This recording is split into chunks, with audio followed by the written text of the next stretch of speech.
Current expectations that I see a lot nowadays from buyers is that everything has to be move-in ready, pristine conditions, no work to be done at all, which is not the reality. I mean, I tell people, especially new buyers, first-time home buyers, anytime you're gonna buy a house and you do an inspection, there's gonna be a list of things that come up. Some big, some small. You can inspect a new construction and there's gonna be things that pop up. So you gotta go in with the mindset that no house is perfect, nothing's perfect. You just gotta be able to manage expectations and manage what you can and can't do. If you know you are not very handy, maybe this house that needs a whole list of things, maybe it's not for you. Or if you know someone or you have family that's in construction, things like that can help you out, maybe you can manage that more than the next person. So knowing that you're not gonna find anything perfect, I think is one of the first things I tell people. And after we do 2, 3, 4 showings, then they start to see that and realize, okay, well, this house is 90% perfect, the 10% I can manage, or I can't manage, and then we move on to the next. So anytime I submit an offer for a client, and they always ask me for my opinion, of course, I tell them what I see every day. A lot of the houses are going highest and best. People are waiving inspections, waiving appraisals, stuff like that. It's nothing I recommend, but I tell them this is what people have been doing to win houses. I'm not telling you to do that, but if you don't win, this is probably why you didn't win. And a lot of people like to think that, like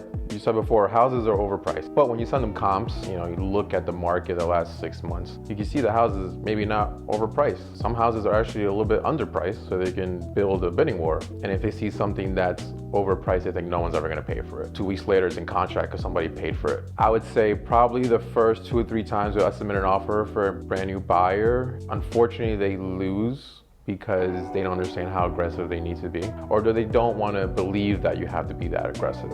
It's unfortunate, especially when you lose out on a house that they really loved and everything, and they thought that was going to be theirs for the rest of their lives. After the first 2 or 3 times, they start to realize it. Some quicker than others. Eventually, everybody does, pick up on what they need to do.